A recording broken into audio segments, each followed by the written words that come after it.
Okay, AC power. Definitions and measurement of AC power. Okay, so this is a representation of a sine wave. So I don't know if you've ever looked at inverters, but they have modified sine wave, true sine wave. You want one of these, you want a true sine wave, because a lot of radio operators operate off of batteries, okay? Not everybody, but a good number, because if the power goes out and you want your comms, and that's why you got a ham radio, you better have a battery or a generator. You want a pure sine wave. So how do you know if you have a pure sine wave? Well, you have to trust the marketing.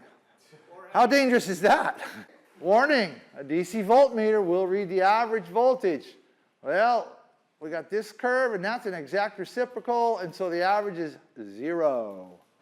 Plug a DC voltmeter into a 110 outlet or any AC outlet, and it's going to go 0, and you're going to, oh, it's safe.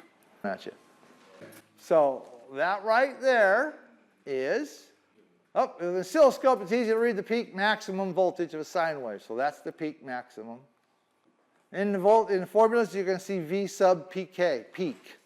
So voltage, and the peak voltage, peak to peak, okay, is from the top to the bottom of the sine wave. It's V sub p dash p. And the fun one, RMS, root mean square. Square roots. How do you even do those? And root mean square, for those that are picky, means the root of the mean squares of all of the values contained in that square, in that waveform. So it's the square root of the mean squares. Yeah, Which is difficult to deal with. RMS value is root mean square. That's all you need to know. You don't need to know that there's a 10 million, oh, an infinite almost. They have to be finite because it's the line ends. Yep. Okay, the value of an AC signal results in the same power dissipation as a DC voltage of the same value is known as, does any of that care, do you matter? RMS is root mean square. The part that's yellow, unless I screwed up. And what they're talking about there in the power dissipation is that with a given resistor, that RMS value will give you the same heating in power dissipation as the equivalent DC. That's where this number comes from. Say that again, Dave. If you apply an AC voltage to a resistor, you will get the same heating at 0.707 times the peak that you would get from the equivalent DC voltage. All right, we haven't got to the 0.707 part. You think he knows what he's talking about, though, right? I think he just... Finish the slide, Bruce. I think he just looked ahead. Oh, look there. Voltage sub root mean square, or RMS, equals 0.707 times voltage sub pk, or peak. And what's that red say? For sine waves only. Okay? Is it yellow?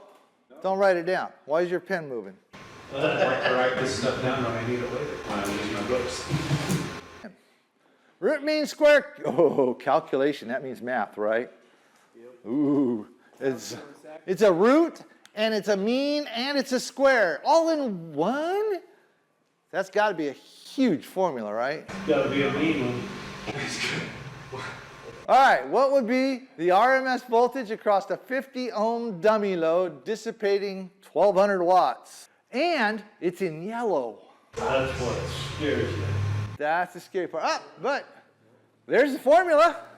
Now it is yellow, but that formula does not appear, I don't think, in the test. I don't believe it does. You need that formula to pass the test, or you need your Marine Corps 5-finger calculator. One of the two. And a little bit of brain power. All right? So, the VRMS, what is it? We're trying to solve for that. It's the square root of the PEP times the R. Okay, what's the PEP? Okay, which one is that? Peak individual power. Very top of the voltage in the sun. Power is watts, so it's 1200, right? Yep. Times R, resistance, 50 ohms. Ooh, so 1200 times 50 is how much? 60,000. It's right there on the screen. Square root. What's the square root of 60,000? You can have a calculator that does square roots. You can? You can. Yeah. All right. You can't have memory in it. okay, other than a memory recall type thing. Okay, square root of 60,000. It's 245 volts RMS rounded. Okay? I think that one actually is on the test. That exact question is on the test. Yeah, because it's yellow. Okay. Just memorize it. There's another one we're going to do that we're going to show you. What's that? The reason we're going to ask you to memorize the answer is because it's a whole bunch easier than memorizing the formula. Right. Because the formula leads you to a whole bunch of other formulas. Well, the formula's not hard. It's just that Right. formula. And then you go 1,200 times 50. Oh, it's just reduced. Okay, and then that's 60,000, so it's the square root of 60,000. So if you have a little calculator, But that is part of a whole series of formulas. yeah, and you have to memorize the formulas. Memorizing formulas. 50 ohms and 1,200 watts is 245. Have you discussed FRN? No. So you want to take that? Sure. Okay, FRN. And the course. Yeah. Are we teaching that now? I don't think so. No. No, it should have been in the first one. Well, yeah, but it's still. But And the felony question. We went over those, but we did go over part of it. If you have not already gone out to the FCC website and applied for your CORS account, C-O-R-E-S, please do so.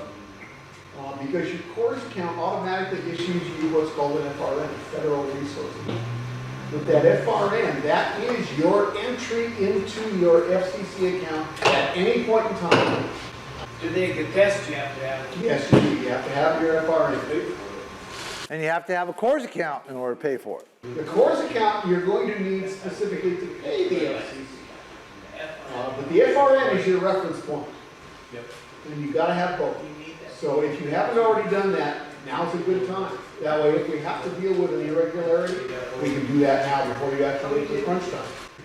And if anybody's got a felony conviction, expunged or not, even if you later got a full presidential pardon, it was expunged, removed, whatever, it's not, it's out there still. And if you have ever been convicted, you have to answer the felony question, yes. And it doesn't mean you won't get a license. It just means there's a little more paperwork to do. 245. Okay, 50 and 1,200 is 245. It's Clinton math. Just think of it like that. Definitions and measurements. So we have 3 points to measure in one full sine wave. Peak, peak to peak, and root mean square. I don't know how. Only AC? Yeah, because AC is a sine wave. Yeah, DC is just flat line, depending on where you want to put it. DC's like you're at the hospital and things went bad. All right. Peak, peak to peak, and root mean square. You guys understand what that is? Just the top or the bottom, both top to bottom, and the calculated root mean square. AC power RMS, root mean square, 0.707 times peak, and 1.414 times the RMS is the peak.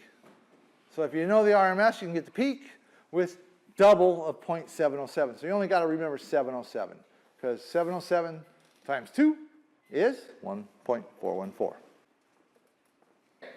Definitions and measurement. Peak envelope power, PEP. We use that in the real world. Okay, so peak envelope power, that's what we can put out. Average power of one complete cycle of a radio signal at the peak of the signal's envelope. We can put out 1,500 watts PEP. A lot of damage. But if we run that through a mere 3 dB antenna, theoretically zero loss coax, how much power are we effectively putting out? Say again? If we're putting 1,500 watts out of our radio through a theoretical zero loss cable to an antenna with 3 dB gain, how much effective power are we putting out? 3,000. 3,000, you got it. So yes, we can put out a huge amount of damage. We can put out enough power that you cannot have people anywhere near your antenna. But you don't need that. You don't need that much power. You can talk around the world on digital signals that are through everything on 10 watts. Anywhere in the world. 10 watts will do it. And that's kind of up there. You can do it on less. So, okay. What is it they say? 100 watts per wire? 100 watts in a wire, you can do anything. Measure peak, voltage peak or voltage peak to peak using an oscilloscope. Who cares? We're not going to have an oscilloscope. Calculate voltage from VP. Is voltage RMS equals 0.707 times the voltage peak. Have you seen it yellow yet? Calculate the PEP from voltage RMS and load impedance. There's another formula. How many of these formulas do you want to remember? You see what I meant?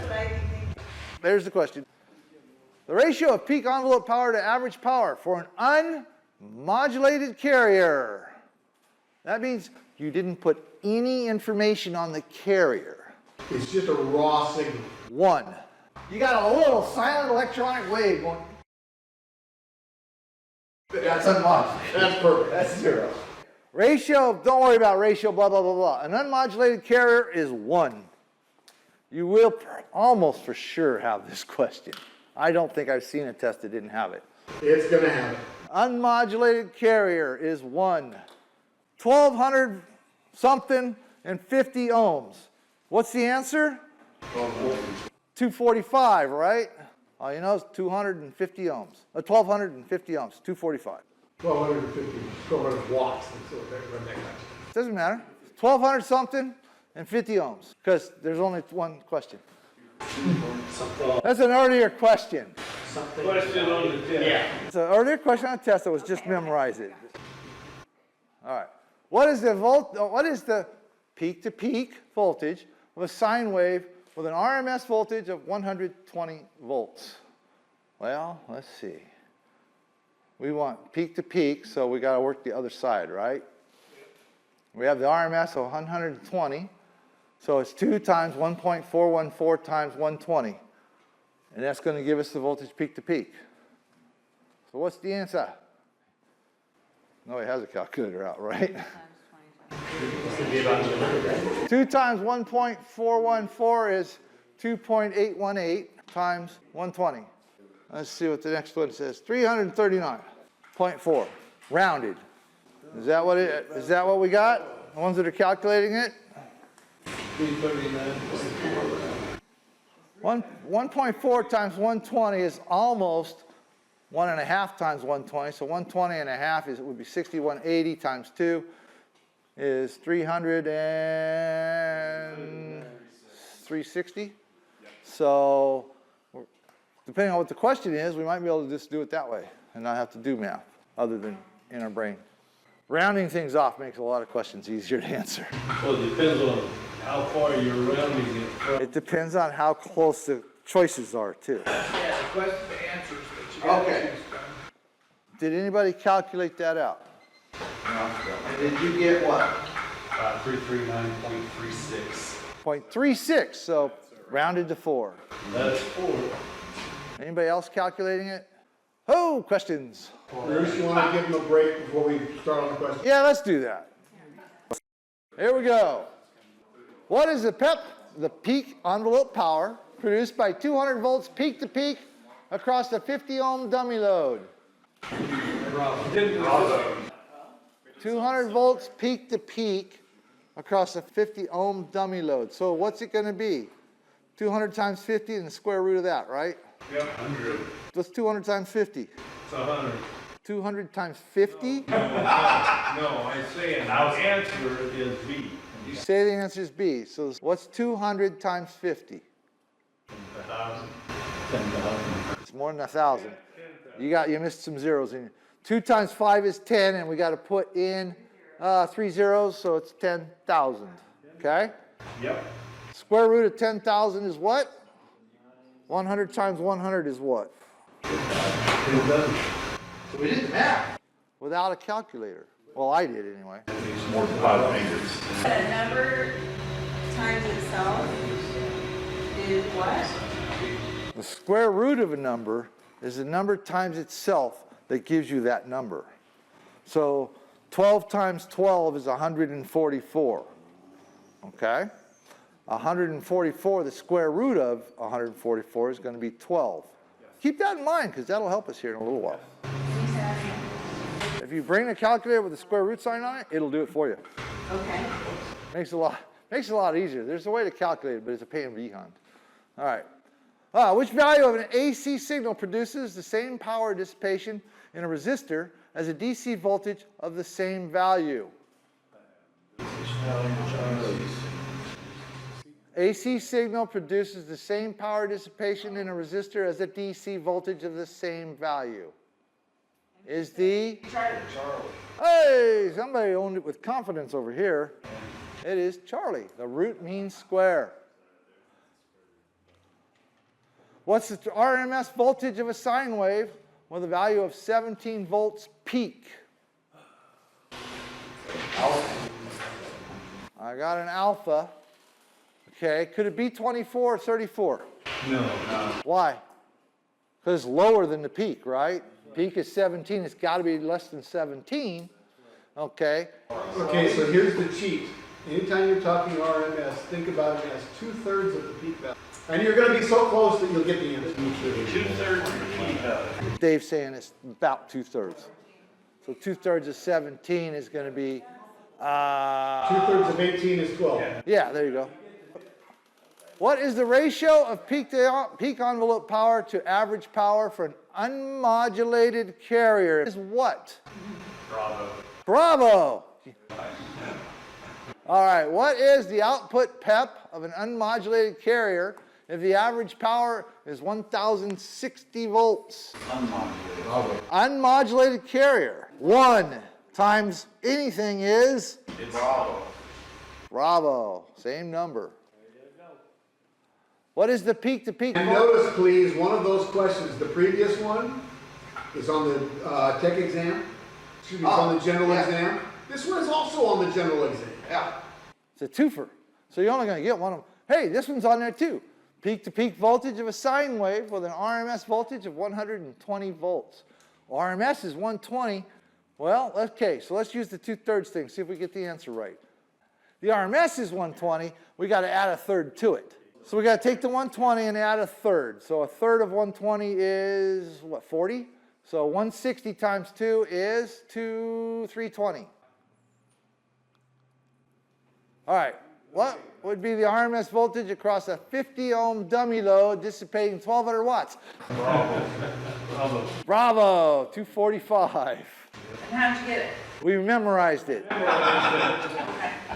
That was just to memorize it. What is the output PEP of 500 volts peak to peak across a 50 ohm load? Now you got to do calculations. We didn't tell you to memorize this one. Output PEP 50 volts peak to peak across the 50 ohm load. Okay, peak to peak this time, right? Peak across the 50 ohm load. And I will tell you now, I don't know the answer. Something. I think it's Charlie. Why do you think it's Charlie? Because I read the book and I think that was the answer. So you memorized it, you think? All right, everybody close your eyes. We'll see what it is. Oh, well, don't. Dave knows. Is he right? No. So everybody else has a better chance of guessing the right one now. I don't know how you do the math on this one. It's Baker.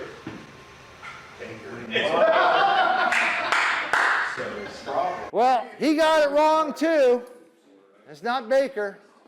It's Bravo. Oh, Bravo. Oh, is that what you meant? Yeah, that's what it is. All right, how'd you get So how do we get to that, Dave? Math. I got it right here. Yeah. that? So it's written down. So would you suggest that we memorize this one? Yes. Okay. There's your answer. Memorize it. It's just not worth the effort to do the math on The that. bottom line here is you're talking about the peak envelope power and the peak-to-peak voltage. Right. So now you've got to convert from one form to another before you can even do the math. Memorize the answer. So the answer is 625. The basics of basic components. Okay, here's where we get this. Schematics. Who knows what a schematic is? Everybody that read the book, right? Schematic is a drawing of how components are connected to make circuits. The wires, printed traces, components, etc., and the connections between them are shown. They are not a roadmap to where you're going to find those things in the box. Electrical schematics accurately depict the component connections, not locations. And that is on the test. Almost certainly you will get that one. Yep, that's a basic one. So schematics, so you can find it on the schematic. Now you got to find it in the radio. Electronic components controlling the flow of current. That's all we're doing to make these things work. To make an electronic device like a radio do something useful, like a receiver, we need to control and manipulate the flow of the current.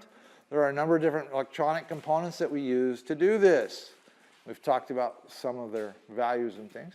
Let's start with an overview of some of the components and their basic stuff. So that is a squirrely looking jagged line. That's the symbol on a schematic for a resistor. Function of the resistor is to restrict or limit the flow of current through it.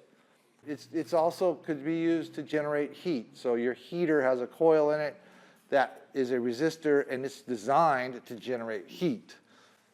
It's measured in ohms, the amount of resistance. These are the circuit symbols for capacitors. Electrolytic, variable, air gap, or just plain old capacitor? Just plain old capacitor. Just plain. Function of the capacitor is to temporarily store electric current. It's like a very temporary storage battery. There's a capacitor over here somewhere, and this is a capacitor. Is it charged? Electrician, he knows better. It's not charged. I would not throw you a charged one. I actually put my... He didn't have time to charge it. See, you saw how he did. He jumped back. That's because he knows what a capacitor That's is. a little one too. Yeah. Yeah, it'll still bite you. Some of those little dots in that plastic bag are capacitors, some are resistors. Those are all fried ones. So he just gave me a baggie of them. And he's like, there's 100 in there. I'm like, seriously? So a temporary storage bag. Stores energy in an electric field. Stores energy in an electric field is a capacitor. Because there's another thing that we have coming up that stores it in a different kind of field. So capacitors store in an electric field. And it blocks DC power, so DC won't go through it. So, DC sees that as an open. There's no connection from one side to the next. so we're going to have a picture of them here in a little while. And it's measured in farads. I don't think we talked about Mr. Faraday yet. All right, the inductor. Notice that they're round. If they're rounded, it is not a resistor. The resistor will have angles, sharp angles. Okay, that's how you tell the difference of them. And this is a core on the side. This is a variable inductor, and this is a ferrite core, and that's an iron core. This is a separate thing from the, This is not. The first one was capacitor. This is an inductor. So the inductor is typically constructed as a coil of wires. I have an iron core, and I wrap a wire around it, and I have two things. One, I have an inductor, and two, I have an electromagnet if I put power to it. And it stores it in a magnetic field. So if you wrap a wire around a raw, anything metal, and you put voltage to it, you have an electromagnet. And that's how you can remember that an inductor is a coil of wire, and it's a magnet, magnetic field. Okay, and the capacitor is the opposite. It's an electric field. So this is how they make those big magnets that they can pick up the garbage and then drop everything off of it. Pick up the garbage with the magnet, you swing it over, they turn off the power. Measured in henries. There's another name. Resonance. Because capacitors and inductors store energy in different ways. Their stored energy can actually cancel each other out under the right conditions. And we can take advantage of that. And we work hard for that. We do take advantage of that because you can put up a tower and a trapped antenna, and you can take advantage of this. So there's the question from the test. Capacitance describes the ability to store energy in an electric field because a capacitor stores in an electric field. You will get almost certainly one or the other of. Yeah, you'll get one or the other. You'll get the capacitance stores in what field and the inductor stores in what field. Capacitance is electric field. The inductor is the magnetic field. And you can remember that because when you wrap the wire around the steel core, you get a magnet for a magnetic field. Inductance describes the ability to store energy in a magnetic field. Inductive reactance and capacitive reactance cancel in an LC. So we use L and C for inductor. L for inductor because we've already used I for current or amperage, and C for capacitive. So an LC circuit at resonance, causing impedance to be very low. So inductive reactance and capacitive reactance cancel in an LC circuit at resonance, causing impedance to be very low, and we can take advantage of that factor. Canceled current equals no reactance, just leaving resistance. And that's the target of every antenna, right there. Antennas, so this is not where we talk about the antennas in depth. We have an entire presentation on just antennas. Well, in the sun. All right, antennas are part capacitor, part inductor. Oh, we just had those, an inductor and a capacitor in resonance. That's what we're looking for. Part resistor. Antennas actually have characteristics of capacitor, inductor, and resistor electronic components. They have all three. And you got to figure out which one you want more of, less of, same of, and get it to do what you want. Capacitors and inductors, because they store energy in fields, react differently to AC than DC. Special kind of resistance to the flow of AC is called reactance. What unit are we going to use for that? It's a special kind of resistance, so it's going to be measured in what? Ohms. Boom. And if we didn't know, what would we guess? Ohms. If an antenna is designed correctly, the capacitive reactance cancels the inductive reactance. Theoretically, the resulting reactance is 0, which is what we want, and leaving only resistance, meaning minimum impediment to the radio frequency currents flowing in the antenna and sending the radio wave into space, and that gives us the most possible output from that particular antenna. That's the formula for magic. Yes, and if you find a can of magic smoke, buy it and sit it next to your shack, because the trick is to keep the smoke in, and if you let the smoke out, you got to get it back in there. So you get the can of magic smoke. What is that? Smoke reclaimer. Smoke reclaimer? We will be talking a lot about reactance later on. Yeah. Yeah, we're going to have a whole thing. So we'll add it to our study on reactance later. Okay, that's what they draw out an integrated circuit symbol. It's a collection of components contained in one device that accomplishes a specific task. So it's an IC. It acts like a black box.